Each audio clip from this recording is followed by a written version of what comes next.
Olá, tá começando mais um episódio do Sex and the Flix, podcast de filmes, séries, psicologia, comportamento, relacionamentos, relações familiares, né, problemas de família e pais. Eu sou Luciana Kiel, jornalista responsável pelo cinema, estou aqui com a psicóloga, sexóloga Caroline Brining, tudo bom? Tudo bem, tudo bem. Então, domingo é dia dos pais e a gente, como a gente já falou das mães, vamos falar dos pais um pouquinho também, né, como que os filmes estão representando e tal. Quando chega a data, eu sempre dou uma pesquisadinha sobre como eu trabalho na área de publicidade, como que os pais são representados na publicidade, como eles gostariam de ser vistos.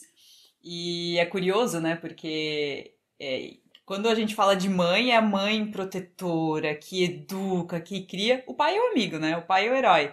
E aí, Carol, como que tá esse julgamento de pais e mães? Eu acho que tá começando um movimento lento, porém existente, de atribuir ao pai tarefas similares que a mãe tem, porque é um mito que eu acho bem engraçado, que foi muito, assim, solidificado ao longo das décadas, essa história de que porque a mãe gerou, o vínculo que a mãe tem com o filho é diferente, é mais forte. Então, automaticamente, isso quer dizer que a mãe tem mais obrigações e responsabilidades com a criança. Tirando a amamentação, que é só ela que pode fazer. E a própria gestação? E a própria gestação, todo mundo tem que fazer a mesma coisa. Tava falando disso, tava me lembrando como as propagandas são voltadas, né? Pra mãe, geralmente, 100% é eletrodoméstico. Pro pai, é ferramenta ou roupa, coisa pra ele. Né? A mãe ganha coisa pra fornecer algo para os outros. Sim. Né? Ou, às vezes, o outro lado, talvez uma joia, um negócio assim, mas é mais raro. O homem tem um equilíbrio entre ferramenta e coisas para ele. Né? Que reforça esse papel do gênero da mulher doadora, a mulher disponível, a mulher que cuida, e do homem que se vira sozinho. E até se a gente parar pra pensar nas separações, questão de guarda, hoje em dia tem bastante guarda compartilhada, ainda bem, né? Mas geralmente o que acontecia era a mãe ficava com a criança de segunda a sexta e o pai no fim de semana, que fica no período justamente mais legal. Sim. E aí todo mundo prefere o pai. Mas eu acho que não é só isso, Lu. Eu acho que assim, o que pode acontecer muito também, especialmente quando a criança é muito pequena e é menina, tem muito pai que, por não saber lidar, não se importa em colocar limite. Ou até, pior, um caso mais nefasto, quando é alienação parental. Né? Quando o pai fica com o filho e fica reclamando que só tá separado por causa da tua mãe, que a tua mãe tá com outro, que não sei o quê. E aí tenta ser o pai legal, desmontando a outra parte, que é a parte que põe regra, que é a parte que cuida da rotina, que é a parte que cobra. Assim, hoje em dia, felizmente, as mulheres estão começando a ganhar um pouco mais, né? Tendo mais equidade nesse sentido. Mas o que acontecia? O pai vai lá, paga a pensão dele, tal, a mãe tem um monte de despesa ali e tal, e o pai pode encher de presente. Então ele é o pai legal, ele que dá o quarto dos sonhos, brinquedo dos sonhos, e daí fica nesse desequilíbrio, né? Mas a gente vai falar um pouco dos estereótipos dos pais no cinema, nos filmes, enfim. Tem muita ideia do pai herói, do pai amigo, do pai... E também do pai autoritário, né? Que às vezes a mãe é mais permissiva, mais compreensiva, dá pra conversar, e com o pai não, o pai é mais linha dura. E vem até de tradições mais... Mas eu acho que são os dois grandes estereótipos. É o pai fechado que dá conta de tudo, autoritário, amargo, e é o pai que não cresceu. O pai, porque toda comédia de família, que a gente já conversou algumas vezes, o pai, ou ele é um autoritário fechadão, nos Estados Unidos mesmo, ex-militar, lutou no Vietnã, sei lá onde, ou se não, ele é o pai que não cresceu. E aí a mãe, você faz aquela cara, tipo, Homer ai, seu pai, né? Homer Simpson, Peter Griffin, exato. Enfim, né? O cara do King of Queens, o cara do Blackish, do Married with Children. Mas Married with Children... Ele era mais fechadão? Ele era banana. Tá. Ele era meio tipo assim, lembra aquele cãozinho Droopy? Tipo, sim, céus. É meio assim, né? E a Peggy, inclusive, acho que é por isso que era uma série tão controversa. Porque ele era um coitado, um loser, e ela era uma aproveitadora. Eles meio que no final se gostavam, mas assim, ela queria viver uma vida que eles não tinham, e ele, sei lá, acho que ele era vendedor de sapato, não lembro. Mas ele não tinha muita coisa, só que era uma série que, tipo, mostrava finalmente a mulher como alguém, assim, com o pior estereótipo possível. A gold digger, a aproveitadora, a que não tem empatia, né? E ele também não era aquilo tudo, né? Mas ele era o banana, eu acho, na série. O Julius, do Todo Mundo Odeia o Chris, Ele é uma mistura dos dois, né? dois. Porque ele é autoritário, mas ele tem o... Ele é meio soft-hearted, assim. O tio Phil, do Maluco no Pedaço, é o mais fechadão. Sim. Né? Ele não era o pai do Will, mas ele era a figura paterna, O Phil, né? do Modern Family, ele é um adulto docente, né? Mas o que eu acho legal do Phil é que ele não é autoritário, mas ele é acessível. Ele é um pai sensível. Eu acho isso muito legal, assim. Eu acho que é diferente. Não é o sensível no sentido dele ser imaturo. Ele também é imaturo, mas ele tem uma preocupação com a esposa, ele tem uma preocupação... É diferente, ele demonstra mais emoção. Eu acho isso bem legal, assim, da série. Mas então, indo pros estereótipos dos pais, vamos falar primeiro do pai amigão. Depois a gente deve falar dele de novo, mas um que é o pai amigão, que não é nem de pessoas, é o Mufasa, do Rei Leão. Porque tu pode ver, assim, que a Sarabi tá sempre ali, cuidando dos filhotes e tal, mas ele, não, eu vou mostrar pro Simba o reino, daí tem a questão do legado do pai também, mas ele é o pai amigão, pai parceirão, e é por isso que a gente sente tanto a morte dele, né, quando... Eu acho, porque eu acho que talvez o que nos sensibiliza, talvez pra muitos de nós, eu era pequena, 94, quando saiu o original. Eu acho que sensibilizava muito, a gente tinha ele idealizava a figura do pai que acho que todo mundo quer ter. O pai amigo, que é o teu herói, que te protege, que te envolve. Mas que também te dá limite, né? Mas que te dá limite. Mas do que eu lembro no filme, ele dava um limite que não era agressivo. Ele não era um pai grosseiro, um pai limitado emocionalmente. Tanto é que a maior treta que dá é quando o Simba vai no cemitério de elefantes, mesmo o pai dele falando que não podia ir e tal, que ele não briga, ele não dá um esporro no Simba, ele fala, tipo, eu tô decepcionado, que dói mais do que levar qualquer bronca, assim, né? Sim. Então acho que o Mufasa era realmente o pai que todo mundo queria ter. E era um leão, né? Mas olha só, era um leão. Que frase estranha em tantos níveis, mas ok. Não, mas não tem Tem algumas discussões que o pessoal faz na internet, assim, de qual personagem que você acha sexy, mas é esquisito, daí as pessoas, Mufasa. Tipo... Meu, é verdade, que engraçado, né? Sim. Galera sexualizando o Mufasa. Gente, isso é zoofilia, não é legal. Tá? E não só isso, né? É um desenho, né? Exato. Não é um leão. Exato. Ainda bem, né? Outro personagem que é um pai amigão, mas que daí é um pai com mais camadas, que é de uma série recente, que é This Is Us, que é o Jack. O Jack, ele é idealizado até porque ele morre quando os filhos dele são jovens, assim, então...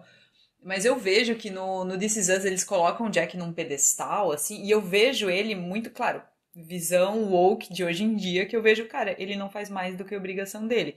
Claro, se a gente joga num contexto de década de 80, que os pais eram mais fechadões e só trabalhavam, e realmente era a mãe que educava mais, que passava mais tempo com os filhos, efetivamente... a gente acha que, nossa, ele é um paizão. Ele é realmente muito legal. Mas se tu parar pra pensar, ele era o pai legalzão, que levava filha pra tomar sorvete escondido da mãe, tanto é que depois ela tem problema de obesidade. Não só por isso, mas, né?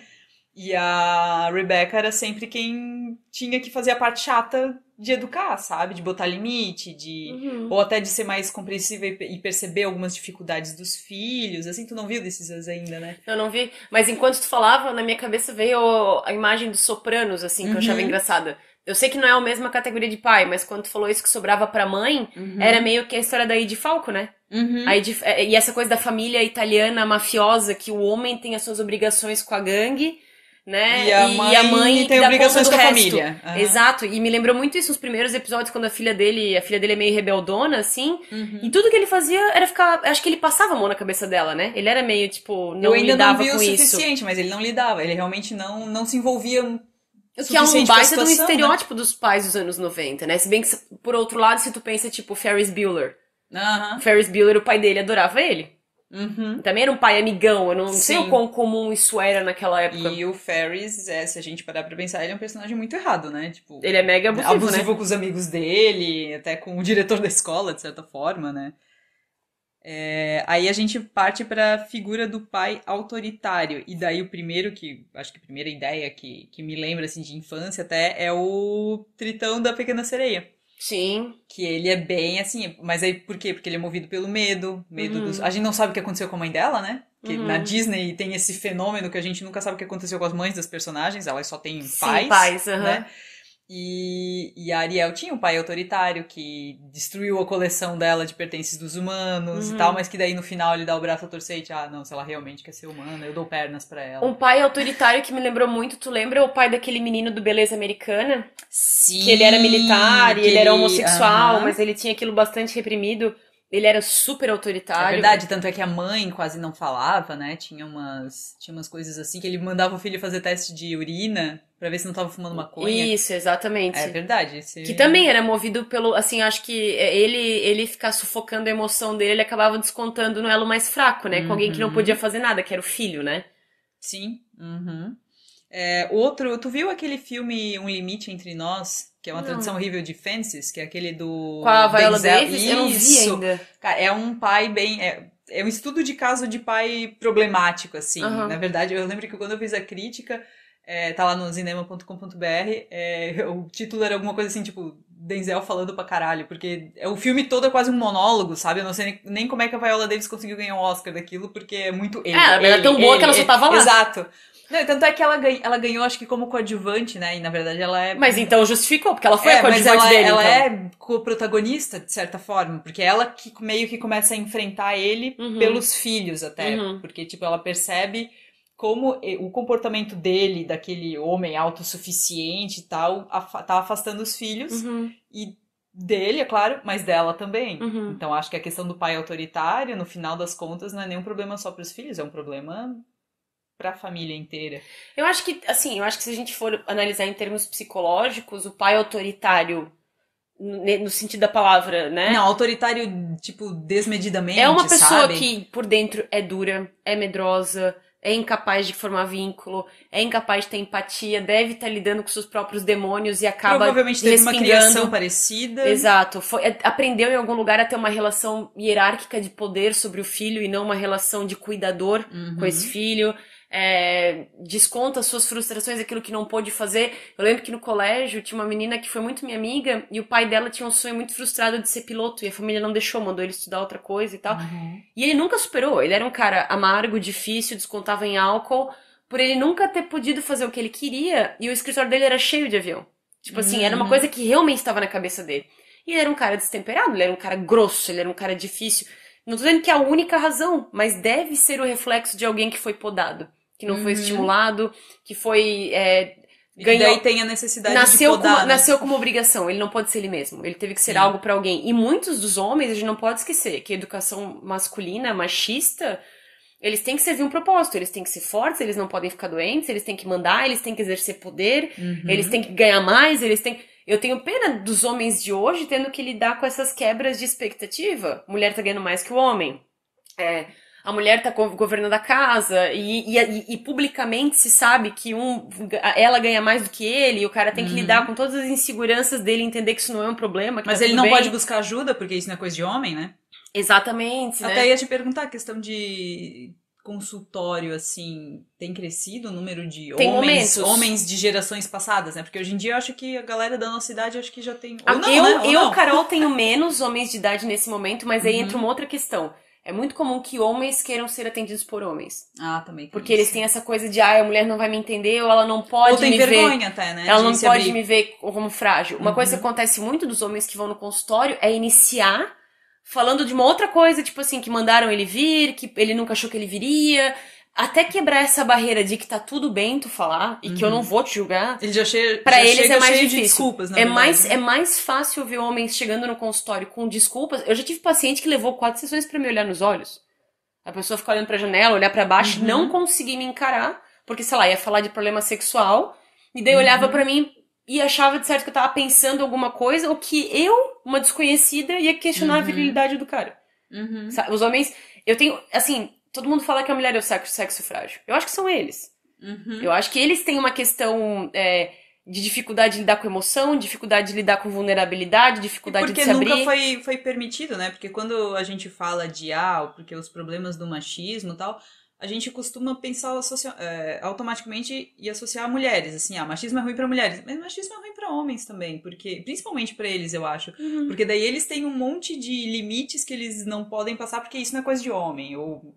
né? E eles têm muito essa coisa mais de mulherzinha. É que nós começamos a questionar mais a regra, né? Ah, senta direito, a mulher não faz... Agora a gente tá questionando. Os homens não se questionam, eles acreditam que não é coisa de homem. Sim. Não, E até tá porque parados nisso. até porque tu vê algumas coisas assim, quando a gente fala, né, de que autoestima da porra geralmente parte de homens, porque eles nunca tiveram alguém questionando eles o tempo inteiro ou podando de não faz isso, isso não é coisa de menina, Não isso sei, Lô, porque também aí pode entrar aquilo que a gente já falou em outros episódios, que talvez ele seja essa... Ele tem essa autoconfiança, porque é o que é essa esperado autoestima. dele. Pelo contrário, porque ele precisa hipercompensar pelo que ele não tem. Uhum. Porque ele foi, de certo, tão cobrado, tão podado, que por dentro ele é um garotinho inseguro. Mas ele tem que mostrar que ele não é. Ele tem que mostrar que ele é melhor que isso. Ele tem que mostrar que ele é forte, que ele consegue meio que provar pros outros que ele não é o que ele sente que ele é, porque falaram pra ele que ele era. Então, quando tu fala assim, ah, não é coisa de homem, eu acho que muitos caras internalizam isso no sentido de eu vou passar minha vida inteira Sem provando que eu sou bom. Uhum. E aí parece uma autoconfiança, porque no nosso mundo, né, a gente tava falando esses dias, né, tu falou do personagem da mulher, da heroína com problemas, sim. né? A gente acha lindo o homem atormentado. Sim. Porque olha ali, ele tá tendo emoções, olha ali, Sim. ele tá tentando lidar com emoção. Quantos filmes dos anos 90 e 2000 o cara não chega em casa e a primeira coisa que ele faz é abrir uma cerveja, é tomar um drink. O Cobra Kai, não sei se você já assistiu o Cobra Kai. Não. Cobra Kai, o personagem do William Zabka, que é o... Esqueci o nome dele agora. Que ele é o counterpart do... o vilãozinho, o loiro lá, né? Isso, o loiro. A geladeira dele só tem cerveja.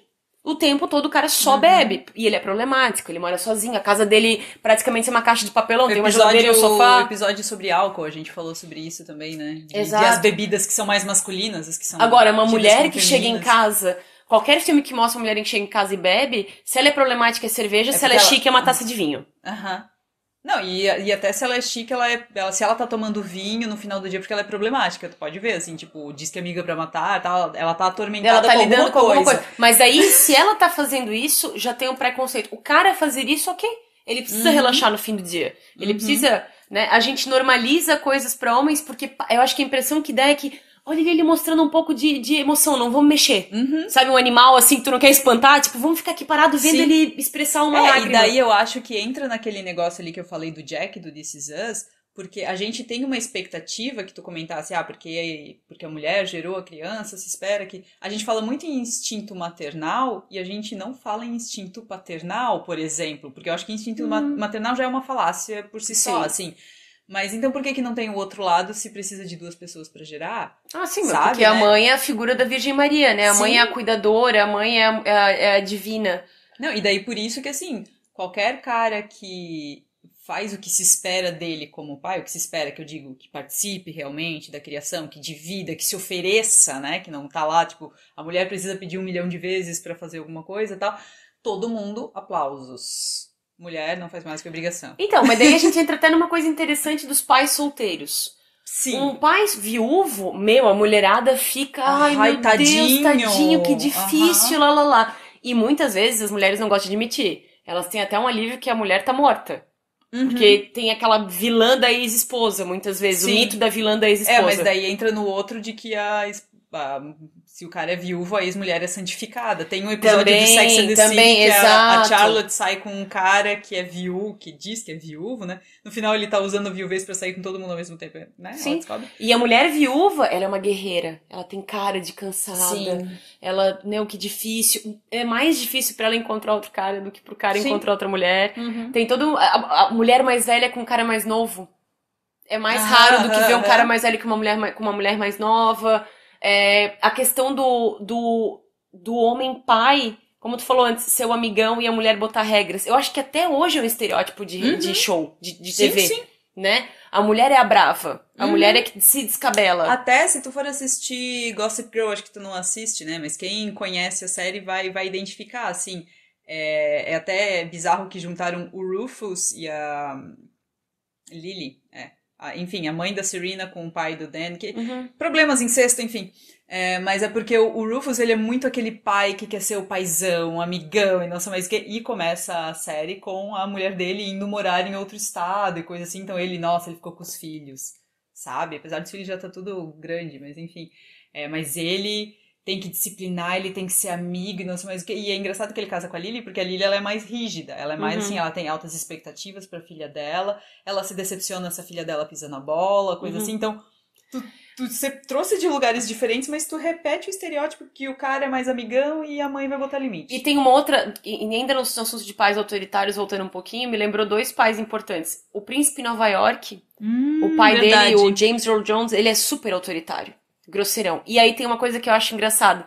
Tanto no Príncipe Nova York, quanto eu me lembrei agora no Sex Education, de um dos protagonistas, que ambos os pais são autoritários, são extremamente limitados emocionalmente, aquela cara poker face que não demonstra nada, e as mulheres são, de certa forma, submissas e elas emburram quando o cara não demonstra emoção. Tipo, você é um quadrado, você não pode fazer isso, porque você, se não mudar a sua mente, não sei o quê. Essa coisa da mulher ainda ser aqui ela tem o portal para o pai ser um pai melhor, né? Porque ele não pode perceber isso sozinho. Não, e tem vários, agora eu não consigo lembrar de outros títulos, mas tem vários pais ao longo de séries e filmes que a mãe é a que vai dar real pro pai. Como ele tem. Como se, de novo, ela tem uma predisposição genética à maternidade. O pai não, ele é perdido. Ele não sabe o que ele tá fazendo. Ela que tem que ensinar.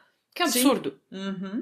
Até outra ideia, né? Não sei se é nem um conceito de pai, enfim, mas que eu identifico dos pais negligentes. Aí entra um pouco os pais de sitcom, que eu, querendo ou não, se tu tá agindo como uma das crianças, tu não tá agindo como pai, tu tá sendo negligente então, de certa sabe quem que veio na minha cabeça? O Elliot Gould, os pais da Mônica e do Ross. Sim. Ele é super avoado e ele é um pai tiozão, mas parece que ele não tá ali. Mas que ele quer ser legalzão. Mas não parece que ele tá ali. Parece que ele tá meio tipo, pois é, acho isso. Parece que ele não tá investido. Ele tá ali flutuando, né? Ele é aquele pai que, sei lá, que aparece. Ele é um alívio cômico pra uma série que já é cômica. Então, diferente do único episódio que aparece o pai do Joey, que já é uma relação diferente, né? Então, isso foi um pai que me lembrou. O pai da Rachel é autoritário. O pai da Rachel é autoritário. Total, né? É verdade. O negócio do barco lá, que você não come no barco. O pai da Phoebe é um ausentão total, porque ele também é outro que tá ali meio... e mais preocupado com ele do que com ela. Sim. Porque todo o movimento dele é tipo que ele precisava sair dali. Sim. Às vezes eu escuto histórias no consultório, tipo assim, o pai ou a mãe que de repente decidiu ir embora. Porque tava muito ruim pra eles a situação. Tipo, eu e teu pai, a gente briga muito, então eu vou embora. E tu? Não, exatamente. Eu já ouvi histórias de filhos que o pai e a mãe decidiram sair e daí não deu certo, que eles tentaram lá fora, deles voltaram como se não tivesse acontecido nada. Porque eles não queriam mais. Tanto pais quanto mães, tá? Sim. Mas eu acho que o pai, especialmente na nossa cultura latina... É mais fácil pra eles saírem. É engraçado. E engraçado, eu tenho a impressão às vezes que muitos pais, os homens, eles têm uma idealização de filho só quando cresce. Sim, o filho troféu, né? Que é, tipo, eu não participei nada do teu processo, mas quando o filho foi lá, pegou o diploma, meu filhão, mas meu orgulho. Mas não só isso, com coisas assim, ó. O pai se imagina jogando futebol com a criança quando tiver 10 anos. Mas ele não se imagina trocando fralda, ele não se imagina indo na festinha do colégio, ele não se imagina participando da Conselho formação. de classe, da escola. Exatamente. Eu lembro, eu sentia muita falta que meus pais não iam nas minhas coisas, assim. E eu achava lindo, na época... pai e mãe que levavam câmera, que filmavam, eu achava o máximo, assim, achava o máximo. É bonito o pai participativo, mas o pai que entende que isso conta desde a concepção, né? Não é o cara só vai no junto... dia da formatura, não é só no dia do... Outra coisa que eu acho engraçado, o pai que não vai junto em consulta ginecológica, né? Nunca. O pai que não tá inteirado do que a mulher quer ou precisa, ou como é que tá sendo a gestação dela. O homem que não entende... ou não procurou entender que a gravidez para uma mulher é uma complicação hormonal, é um monte de altos e baixos, é um monte... Eu nem falo daquele mito do desejo, né? Que a pessoa precisa comer melancia com ovo, sei lá. Mas eu falo mais essa coisa... tem de tudo. Mas essa coisa, assim, do cara efetivamente trabalhar em equipe. Ela não vai estar bem, ela não vai dar conta. Então agora eu vou... Tanto que tem países nórdicos que já estão trabalhando com a questão de depressão pós-parto masculina. Que os homens... que são países mais igualitários, os homens ficam mal por como é que vai ser agora que eu tenho que prover, eu tô perdendo um monte de coisa da criação da criança que eu queria estar lá, como é que vai ficar a minha parceira cuidando disso sozinha, eu não vou poder ver os primeiros passos, não sei o quê, homens que estão genuinamente conectados, tanto que já se fala hoje em licença paternidade em muitos países nórdicos. E eu acho que deveria ser obrigatório para todos os lugares o mesmo tanto de dias para um e para o outro. Assim, a mulher é mais necessária no começo, beleza, então os outros meses ficam com o pai, assim. Sim. Porque, querendo ou não, são os dois ali. Por que a mulher tem que se afastar do trabalho? Daí a gente entra em outros problemas que empresas não querem contratar mulheres que estão em relações estáveis e idade que talvez queiram ter filhos, mas para homens isso não é um problema. Porque o cara não vai ficar 4 meses, eu não sei quanto tempo que é licença maternidade, 4, 6 meses? 4 meses, eu acho, mas querem aumentar para 6. Mas assim, aí é que tá, se aumenta para 6, é ótimo e é péssimo ao mesmo tempo. Porque então, é só pra mulher, né? Porque, sei lá, não faz 3 pra um, 3 pra outro. Eu acho que eu penso, às vezes, pra mim, que o ideal seria que ambos tivessem, mas que pro homem fosse um pouco diferente. Ele não precisaria ficar em casa 24 horas. Mas ele podia ficar um pouco menos de tempo. Uma troca, entendeu? Sim. Ninguém precisa exatamente parar. A mulher mais, porque vai estar cansada, porque vai amamentar e tal. Mas o homem ter uma flexibilidade do trabalho. Ele pode até continuar trabalhando, mas se ele precisar sair, ele pode. Ele não vai ser cobrado hora extra porque a criança precisa ir no hospital, porque não sei o quê. Só que daí a gente entra no outro problema. O cara pode, ele vai querer? Então, se ele percebe que isso é o tipo de coisa que, não, talvez eu não consiga aquela promoção porque eu fiz isso e tal. Mas daí é a questão da cultura corporativa que deixa claro que isso não vai virar um risco. Mas a gente vive um momento hoje que a maior liderança do país já falou que mulher custa caro empregar. Então, muita gente que se sente assim tá tendo voz pra dizer, é verdade. Custa muito caro mesmo, eu não vou querer ficar pagando em caro. E aí, pra piorar, ainda tem essa coisa nossa de síndrome de vira-lata que o empresário vai dizer, mas tu não sabe quanto custa pra mim manter um cara em casa. Vai ter que entrar uma negociação de empatia e uma flexibilidade de vários pontos. Mas aí, Lu, eu acho que são momentos que a gente nem vai pegar na nossa vida. Eu acho que vai demorar muito pra gente ter... Pelo menos aqui não, talvez, sei lá, a Suécia, a Noruega... Ah, sim, mas eu acho que aqui vai demorar muito pra gente ver evoluções nesse sentido. Outro pai negligente que a gente já citou um pouco antes, Don Draper, total, né? O cara, ele passa a semana em Nova York, vai visitar a família fim de semana, de certa forma. Mas eu fico imaginando, isso que eu ia falar. Era isso, né? Eu acho que naquela época, esse era o estereótipo, assim. O cara que ia trabalhar na cidade, voltava no fim do dia, esperava a janta pronta, tava cansado, a mulher tinha que estar impecável e disponível. Nem sempre no fim do dia, no fim de semana, porque ele tinha um apartamento na cidade, sabe? Exato. E daí eu acho muito interessante a personagem da Sally, da filha dele, que a gente vê desde pequenininha até ela virar uma pré-adolescente, assim. É bem interessante, porque ela é o maior reflexo da negligência do pai dela, do caos que foi a família dela naqueles anos tão importantes da vida dela, assim, né? Sim. Porque a January Jones lá, a Betty, né? Ela é a mulher do Don Draper, ela, apesar dele trair ela o tempo inteiro, ela é tratada como histérica, de certa forma, porque ela ficou ruim, ela ficou fria, mas olha tudo que ele aprontou pra ela, né? Enfim. E a Sally, ela foi criada no caos, naquele caos. Então eu acho muito interessante, assim, ver, tipo, o reflexo de um pai negligente no filho. E pra piorar pra Sally, era a questão também de a Betty ter uma coisa de competição com ela. A Betty tinha uma dificuldade com ela, tratava de um jeito frio. A Betty não ficou fria por causa do Don, ela já era. Mas na aí série, que tá. Então... Mas se ele fosse um marido mais dedicado, será que ela... isso... mas eu digo assim, a tempestade perfeita se formou porque ele era um cara ausente, ponto. Tanto que quando ele troca a Betty pela outra mulher, ele continua sendo esquisito e ausente e incapaz de gerar Betty, conexão. Na verdade, assim, ela entendeu que aquilo ali não era justo com ela, então ela não ia compensar por nada dele também, né? Então, tipo, era um casal muito autocentrado, os filhos sobravam ali, né? Total. Eu acho que, mas eu imagino que sim, eu acho que esse é o grande estereótipo dos anos 50 e 60, assim. O homem trabalha, a mulher fica em casa, mulheres deprimidas, histéricas, porque são literalmente abandonadas com as crianças, que reforçou essa diferença de gênero que veio do século XVII, da época vitoriana, que mães ficam em casa e pais são o rosto da família. Enfim. Mas até no Breaking Bad, né, que tu assistiu Breaking Bad? Vi que daí no começo, tipo, tudo começa porque o Walter White, né, é diagnosticado lá e o sistema de saúde não vai cobrir, vai precisar de dinheiro pra isso, pra aquilo, e ainda tem uma menina que vai nascer, que a mulher dele tá grávida e tal, então no começo ele faz, tipo, do it for her, mas ele se torna um pai e marido totalmente negligente e a partir do momento que ele se torna o Heisenberg fica corrompido. Nos Simpsons, os próprios Simpsons, o Homer é mega ausente. Sim. A vida do Homer é brigar com o Bart, que a gente acha engraçado, mas tu parar pra pensar. Problemático pra caramba. Bem problemático. Ele tá ou no trabalho ou no bar. Exatamente. Ou no boliche, às vezes. Exatamente. E a mesma coisa com o Peter também. O Peter Griffin, ele tem momentos com o filho dele, mas são sempre momentos awkward. Ele não tem conexão nenhuma. Tanto é que o o Brian, o cachorro, ele foi criado pra ser o melhor amigo do Peter dentro de casa. Tipo, o maior vínculo que ele tem em casa seria com o cachorro. E isso ao longo da série se perdeu porque o Brian virou amigão do Stewie, que é o bebê que foi uma dupla. Agora a gente falando de série, né, no The Office também, quando a Pam e o Jim têm a Cissy, é legal a parceria dos dois, porque os dois cuidam igualmente da filha. Não sei se tu lembra, assim, nos episódios que ela é neném. Mas depois ele vira um otário porque ele deixa a Pam com 2 filhos, eu acho. E foi pra Filadélfia seguir o sonho dele. Sim. Daí alguém pode me dizer, tá, mas casais não se apoiam nesse aspecto? Sim e não, porque se fosse uma mulher, todo mundo ia crucificar ela porque ela tá com 2 filhos pequenos. Ela é egoísta, ela só pensa nela. Exatamente. Tipo, agora era hora de fazer isso? Tu vê, é muito raro a gente ouvir histórias que o casal se mudou por causa do emprego dela. A gente ouve muitas histórias onde a mulher larga tudo pra se adaptar à jornada dele. Eu fiz uma masterclass com a Joyce Carol Oates, e é interessante que eu fiz várias masterclasses com vários escritores, e ela tem uma visão de escritora mulher, especificamente, assim. Porque ela falou, por que o Hemingway conseguia escrever coisas maravilhosas? Porque ele tinha alguém em casa cuidando do filho. A mulher dele talvez não, né? E ela fala dessas dificuldades, porque ela, como mulher, né, ela entende assim que, tipo, tu ser escritor, se dedicar já é foda. Agora, quando tu tem toda uma outra casa, com filhos, com outras obrigações e tal, é mais desafiador ainda.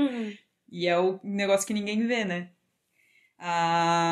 Outro estereótipo de filme, principalmente de comédia, a paternidade que cai de paraquedas. Tipo, o paizão. 2 solteirões e um bebê. É 2 ou é 3? Eu achava que era 3. 3 solteirões e um bebê, desculpa, 3 solteirões e um bebê. Então, esse foi um dos filmes que eu coloquei, inclusive, porque aquele negócio... Eu nem lembro como eles é que tratam a criança quase como uma bola de futebol, assim, eles sabem nem pegar a criança direito. Eu acho que um deles é o pai. E aí é que tá, daí precisa de 3, it takes a village pra cuidar. Ou quando tinha o Tira... Não, como é que é aquele que o... Eu ia falar Mas qual é aquele que o Schwarzenegger fica grávido? O Júnior. O Júnior. Júnior, esquisitíssimo. Esquisitíssimo. Anos 90, né? Filmes estranhos dos anos 90. Mas sempre tem essa coisa de se o cara é deixado com uma criança, ele trata a criança como um alienígena, assim, não sabe nem por onde começar. O paizão é total assim, né? Que, tipo, só ensina as coisas erradas pra criança. Tu não lembra de Uma Babá Quase Perfeita? Que foi a forma que o Robin Williams... Mas no filme dá a entender que o Robin Williams é um paizão. Só que ele não é. É esquisito. Né? O Mentiroso do Jim Carrey também, que é o pedido da criança, tipo, nossa, por favor, meu pai, fique presente, porque ele, né, é tudo que eu quero. É um pai presente. Então, mas é que tá, porque pra mulheres parece que é natural. Tu botou uma criança, pra uma mulher que nunca foi mãe e não quer ser tal, não, ela sabe o que ela tá fazendo. Não, a gente não sabe. Tu não lembra no Encantada também? Que o Patrick Dempsey, acho que a mulher dele morre, e o Patrick Dempsey fica com a filhinha de 5, 6 anos. E ele também tem uma relação que daí vem a Giselle, a Amy Adams, pra... Não, pera, vocês têm que ser unidos, vocês têm que... E é bom que tu citou isso, porque filmes de contos de fada tem um problema, né, com pais, assim, de certa forma. Tipo, a Cinderela já tinha perdido a mãe. A gente nunca ouviu falar da mãe da Cinderela, mas... No filme da Drew Barrymore, sim, né? Sim. Mas aquele já é uma pira é uma outra pira, diferente. Mas na Cinderela, tipo, tem o pai dela que morre já no começo, e que daí deixou a madrasta, porque aparentemente o cara não percebeu que a mulher que ele escolheu não ia ser boa pra filha dele, né? Mas... E assim, eu acho que todos os portrays do pai da Cinderela, ele era um cara muito bonzinho, ele era muito passivo. A gente não sabe nada dele, mas a gente imagina isso. Não, mas eu acho que tem o último filme live action e o da Drew Barrymore dá a entender que o pai é um querido, que o pai é um, né, que ele é muito bom. Ele é muito bom e daí a madrasta se aproveitava dele, ele caiu nesse golpe. Então, né, e aí o pai, nesse caso, o pai é muito bom, mas de modo geral, nos filmes da Disney, o pai tem dificuldade em ser pai. Sim. O pai da Bela Adormecida, na Malévola aparece isso, enfim, e mas a Bela Adormecida tem os 2 pais, eu acho. Ela tem os 2. Tem os 2 pais. Tem os 2, o Rei Estevão e a Rainha, não lembro o nome. Mas no desenho, tipo, só manda as fadas cuidar e deu, assim, então, sabe? Que também é problemático, também temos né? Um problema. Mas aí eu lembro ali a gente falou do pai da Ariel, que daí teve a onda do pai autoritário, mas daí ali no começo dos anos 90 teve o pai... O pai da Bella também não foi problemático? Ele é meio destrambelhado, assim, Ela praticamente tem que cuidar dele? Exato, ele é um velhinho, como é que um cara que aparentemente tem, sei lá, 80 anos desenha uma filha de 20? Olha que mulher forte que tem que ser adulta do pai, porque no desenho não dá a entender que ele tem uma doença, alguma coisa, ele só é fora. Ele só é excêntrico, né? E daí da Pocahontas também. E assim, vários filmes que a gente nunca ouviu falar da mãe, mas tem o pai ali, daí o pai ou põe limite, ou ele precisa ser cuidado pela filha. Fica naquela... E geralmente tem uma conexão emocionalmente distante, e daí quando dá uma treta ele fala, eu faço isso porque me preocupo. Né? Porque eu não quero que você se machuque com aqueles selvagens, com aqueles humanos, com aqueles... enfim. E daí a gente tem a questão... A gente falou do Júnior, né? Que o Arnold Schwarzenegger tem uma gravidez no filme. Mas assim, sempre que é homem cuidando de uma criança, parece que não é natural. Tipo, um Tira no Jardim de Infância, ou aquele do Vin Diesel lá, Operação Babá, acho que é, né? Tipo, sempre tem que ser um negócio que não é... O homem não entende. Qual é a do Dr. Dolittle? Também não tem uma coisa assim? Que ele é distante da filha, e aí quando ele descobre que a filha tem o mesmo dom... No segundo, Dr. Dolittle 2. Isso, que eu acho que ele descobre que daí a filha tem o mesmo dom, daí eles se aproximam, não é uma coisa assim? É porque ela é adolescente, e ele não entende filhas adolescentes. Outra coisa... Ele não lida com filhas adolescentes. Exato. No Blackish, que é uma série que eu até acho divertidinha... O pai tem um bonding legal com o filho adolescente. A filha que é patricinha, ele meio que não entende. E a filha que é um gêniozinho, ela é um gênio, ela se vira. Tem um pré-conceito quando a filha é adolescente dondoca. O Patricinhas de Beverly Hills, Sim. O pai, ele é autoritário. E ele meio que... É quase como se a Cher fosse um animal exótico, assim, né? Porque ela é esquisita, ela gosta de marca... E eu acho legal que eles não retratam ela como fútil, mas eles retratam ela... E ele nunca faz a mínima questão de entender o mundo dela também. Mas daí dá a entender também, em alguns momentos do filme, que ele faz isso porque depois que a mãe dela morreu, ele virou um cara fechado, voltado para o trabalho, uma coisa... Dão uma desculpa pra ele ser distante emocionalmente. Se fosse o contrário, se fosse a mãe com o filho e o pai morreu, ela vai se fechar pro filho dela? Não, muito pelo contrário, né? E daí a gente tem a ideia dos pais que fazem de tudo pra proteger as suas crias. Daí eu lembro do Busca Implacável, que até virou meme, né? I Will Hunt You Down, esqueci o nome dele, Liam Neeson. Mas tem um do Michael Douglas, que é assim também, não é? Que eu acho que ele tem uma filha que ela foi... eu acho que tem um do Michael Douglas assim não também. De um dele. Tem o próprio Uma Babá Quase Perfeita, que daí ele se veste de mulher pra ficar perto dos filhos. Problemático pra caramba. Mas também filme, engraçado, né? porque assim, né, aí entra numa questão bem interessante. Quando o pai é muito próximo, especialmente da filha mulher, presume-se pedofilia, presume-se inapropriação, uma coisa inapropriedade, né? Inapropriedade. Inapropriado, né? Eu já vi pessoas presumindo isso quando o pai é muito próximo, quando o pai cuida muito de uma filha menina, de um jeito muito próximo. Daí entra naqueles filmes tipo Pai da Noiva, né? Essas coisas assim. Isso, porém, a mulher, quando ela é muito próxima, tudo bem, porque isso é coisa de mãe, não existe mulher pedófila, só existe homem pedófilo. Ah, tá, com o filho a teoria assim, depende, o né? mito... Temos aí Norma Bates pra provar o contrário. Então, mas o mito da mãe, Sim. Que ela é sempre cuidadora e o pai ser próximo demais é um potencial problemático, né? Faz sentido.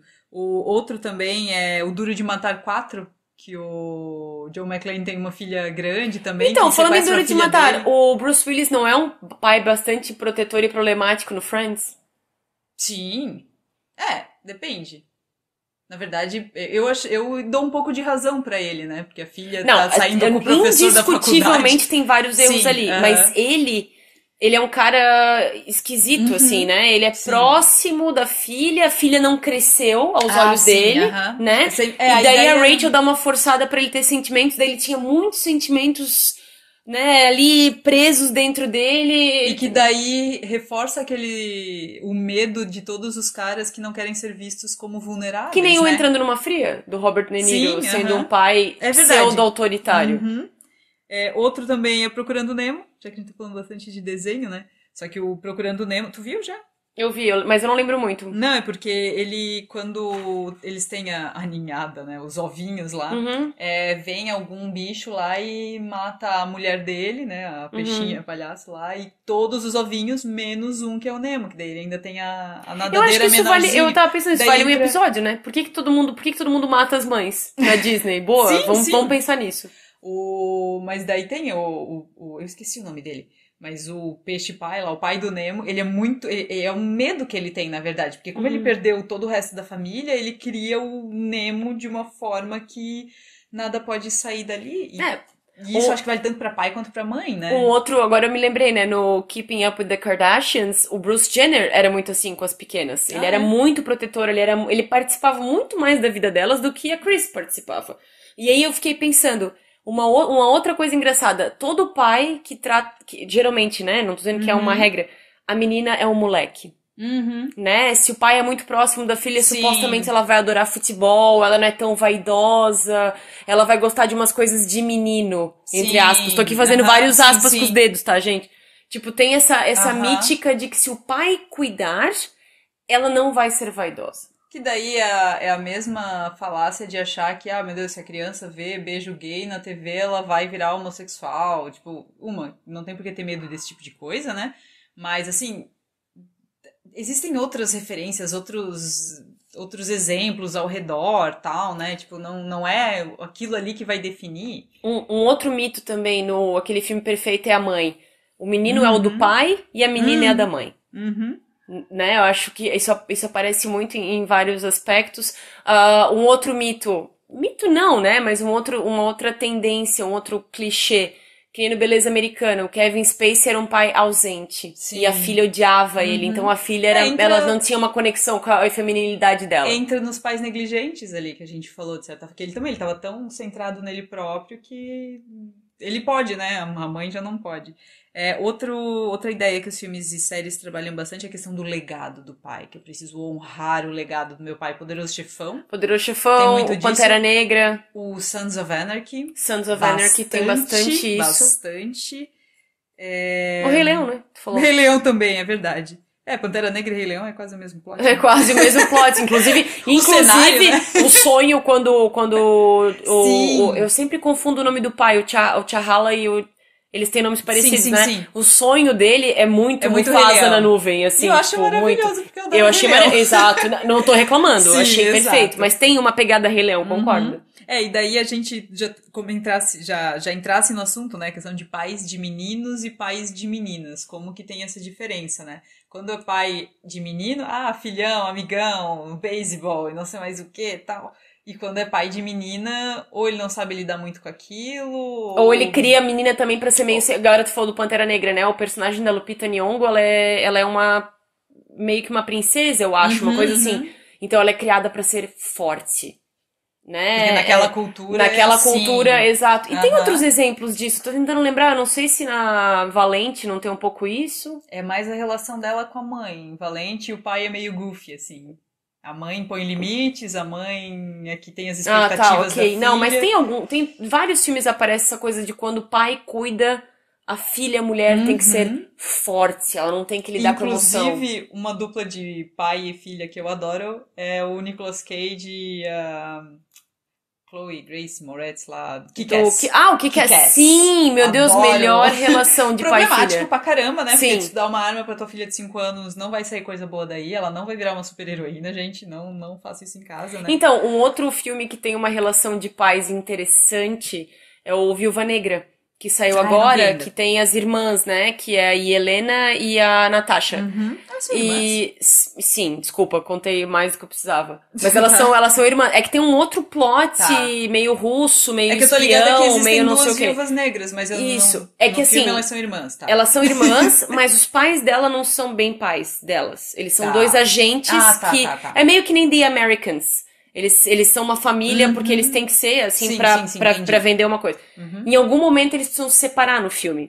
Mesmo o Alexei, quem que faz é o David Harbour, do Stranger Things. Mesmo ele não sendo o pai biológico, ele adorava ser pai. Ele tem tatuado o nome das gurias no braço e tal. Aliás, os dois gostavam muito de ser pais dessas crianças. Porque elas descobriram mais tarde que não eram filhas, não era uma família real, entre aspas, biológica.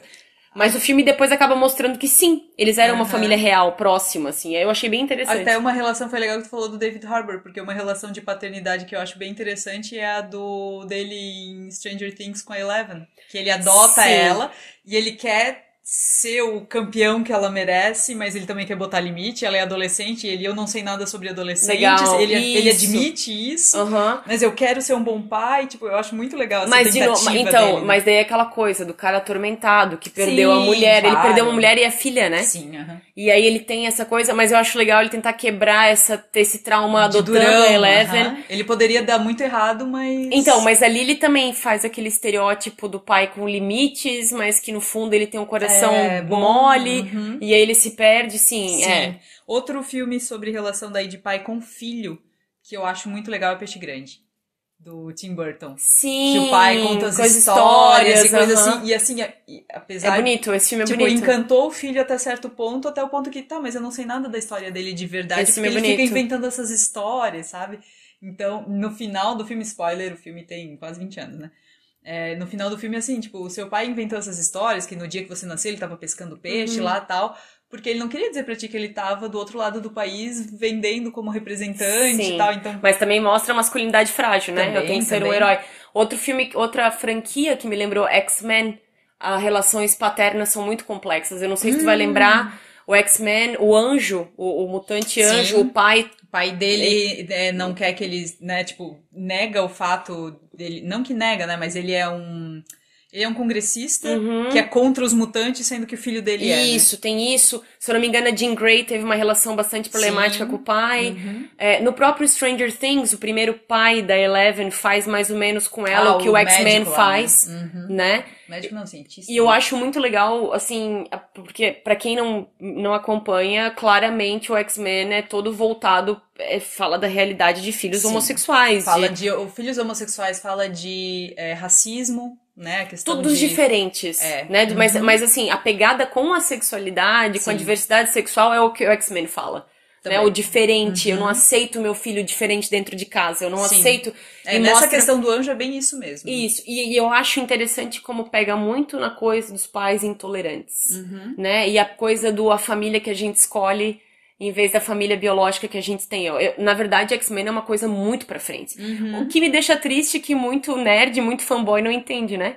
O cara é extremamente homofóbico, mas adora ler quadrinho, adora ler X-Men. O cara não tem nenhum contato. Ele não tem nenhum contato com o público LGBT, mas ele adora X-Men. Até essa questão que a gente tava falando, que o pai, quando ele se vê sozinho com uma filha menina, ele meio que não sabe o que fazer, e com o menino ele é um amigão, me lembrou do Glee. Na primeira temporada, pelo menos, tem o Kurt, que ele é homossexual, e o pai dele, tipo, ele tá ok com isso, né? Não tem a mãe ali e tal, mas ele não consegue participar do mundo do filho. E quando ele começa a namorar com a mãe do Finn, ele leva o Finn pra ver jogo, eles sentam junto pra ver esporte, e o Kurt, ele se sente totalmente traído pelo pai dele, porque, ele é meu pai, por que tu nunca tentou me levar num jogo? Dele, não, eu sei que você não gosta, tal, eu não entendo nada de Madonna. O pai dele é mecânico, né? Bem o pai dele é bem o Joey Sixpack, assim, só que ele não nega o filho, nem, ele só não rejeita, ele só não sabe lidar, mas também não... Mas ao longo do Glee, aparece outras questões envolvendo pais, se eu não me engano. Os pais daquela menina... Da Michelle? Do menina que as meninas que viram um casal, a loirinha, tem a Santana e tem a outra. Britney, a loirinha, acho que é a Brittany. A Brittany vai contar uma hora pros pais que ela é homossexual. E eu acho que tem... Mas aí é uma relação mais interessante. Tem também essa mítica que a filha lésbica tem uma aceitação maior do que o filho gay. Pode ser. Né? Eu não tô dizendo que não acontece, desculpa, mítica é a palavra errada. Mas no nosso mundo machista, e o próprio pornô mostra isso, porque os filmes mais procurados envolvem duas mulheres, né? O sexo a três jamais é imaginado com outro cara, homens, né? Mas geralmente é imaginado com duas gurias, e o sonho da mulher é ter dois caras também, então assim, né? Não que assim, as mulheres, de modo geral, e aí é uma coisa até de insegurança feminina. Porque ela não quer dividir aquele momento com outra mulher. Sim. Né? E o cara não, o cara quer ser o rei com duas mulheres. Dentro da fantasia dele, ele vai ser servido. E geralmente, por isso que é a fantasia mais frustrante. No Glee, agora eu lembrei de outra, que é a Queen, na primeira temporada, que ela era presidente do clube de castidade, aparece e o pai grávida, dela expulsa ela de casa. Isso, exatamente. Ela era filha dourada enquanto ela fazia o que ele esperava dela. A partir do momento que deu errado, sai daqui. Não sabe lidar total. Tem um outro filme agora que eu lembrei, tu lembra do Penetras Bom de Bico? Sim. Que tem, a Ayla Fisher tem uma relação bem esquisita com os pais, assim, ela é mega, ultra, uber, super mimada. e os pais e os pais ficam ok com isso, né? Tem um outro, eu tava lembrando, o Meninas Malvadas, o pai Eu da... não lembro do pai da Katie. Da Katie. Mas ele é meio banana, assim. Tipo, quem manda na casa, quem é a braba é a mãe. E ele é o meio, tá bom, ok. Ah, ele é tipo o pai do Marty McFly, né? Do De Volta para o Futuro. Meio bundão, assim. Isso, exato. Exatamente. Porque é engraçado, né? Ou o pai é muito legal, ou ele é muito autoritário. Ou ele é um loser total E a mãe não que faz tem nada que. em casa. Exato, e a mãe que tem que assumir eu tava me lembrando também no Jovens Bruxas, o pai da. Aliás, pai não, o padrasto da. Da principal lá? Não, os pais da principal da Robin Tuning quase não aparecem, né? E ele é meio ausente, assim, mas a única vez que ele aparece é quando ele expulsa o mendigo da casa nova deles, o pai dela. Verdade. Mas o padrasto da... Meu Deus, eu adoro o nome dela, o nome real dela, meu Deus, esqueci. Mas da que vira vilã? Não. Da que vira vilã. Tá. Que ela tem um nome muito massa, eu acho bonito o nome dela. Que ela tem um padrasto que é mega esquisito. Que... Ela tem uma família toda, né? Que é bem ela tem um pai e uma mãe bem assim, disfuncional, e a mãe meio que traz esse cara pra casa, e ele meio que se folga demais já achando que ele tem autoridade. O que também é bastante retratado em filme, né? Que o pai, o cara, o novo que chega em casa, uma das alternativas é que ele é muito folgado, ou que ele te tira da tua mãe. Ah, sim, exatamente, tem isso aí. Agora que a gente tava falando de pai folgado, eu só lembrei rapidamente do pai da Britney Spears. Cara, então eu acho... Essa menina ainda vai me comprar um barco. Eu acho que as peças vão... Agora que ela começou a dizer que ela pode finalmente falar, que ela tem espaço, eu acho que muita coisa vai aparecer. Ela deu a entender, ela falou, né, que eles davam muita medicação pra ela, ou alguém falou que ela tomava muito... Um segurança deu uma entrevista, né, que ele era encarregado de ter um super controle, ter que estar com ela o tempo inteiro, ele levava medicação pra ela. Ela falou que ela tomava medicações que incapacitavam ela. Ela deu a entender que ela não controla o Instagram dela, mas agora eu não sei se tá controlando, porque hoje ela postou uma foto topless. Eu vi. Então, não sei. Mas eu acho que vai surgir muita coisa ali. E mesmo a história do pai da Amy Winehouse, que só apareceu quando ela tava ganhando dinheiro. Mesmo a história do pai do John Lennon, que era um marinheiro que vazou quando ele ficou famoso, ele apareceu.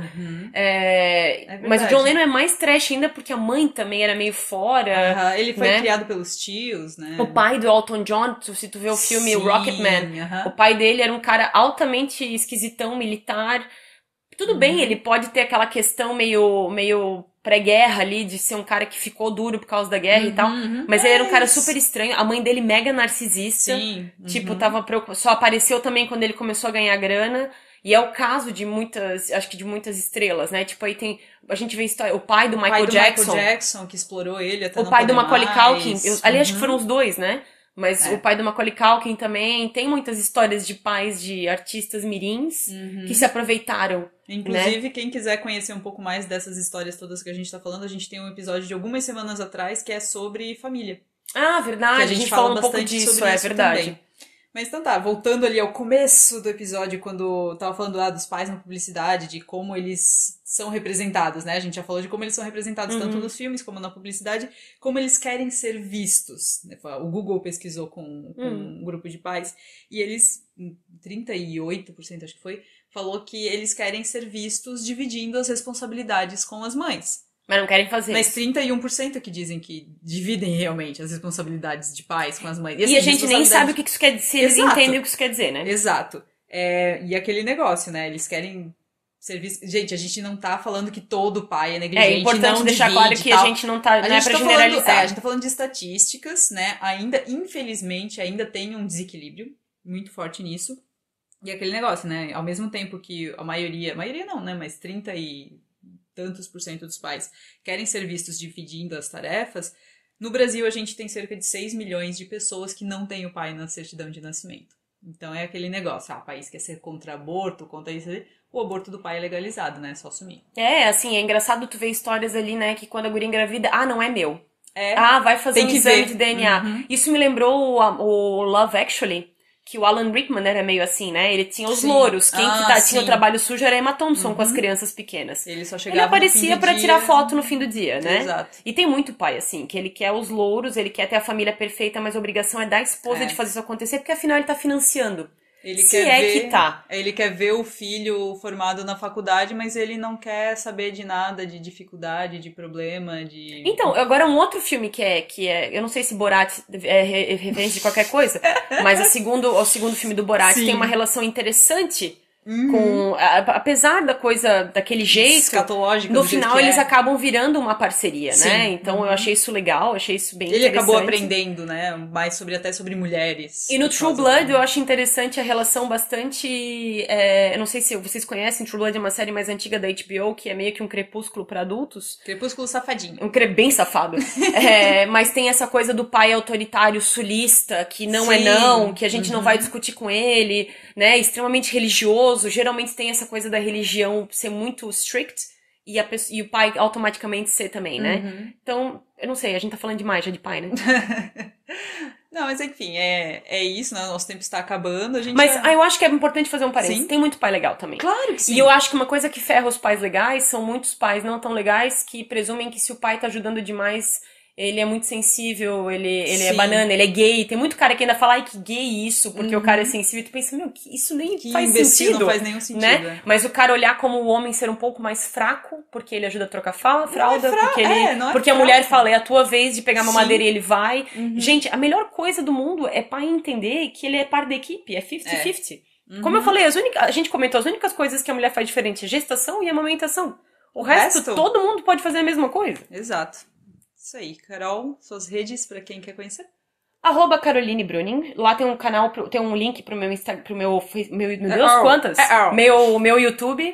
E a gente faz live lá de vez em quando. Então é isso. A gente tem uma listinha de filmes com paisões de cinema, se não me engano, no cinema.com.br. Eu acredito que sim, mas deve estar em algum arquivo muito antigo. Segue a gente também no Instagram, no @podcastsatf. E é isso aí. Feliz Dia dos Pais pra quem é pai e entende o que é isso e exerce com maestria. E assim, mesmo que você acha que não, tô fazendo tudo errado, dá o seu melhor, tá tudo certo. É isso aí. Feliz Dia dos Pais. Tchau, tchau. Até a próxima. Tchau!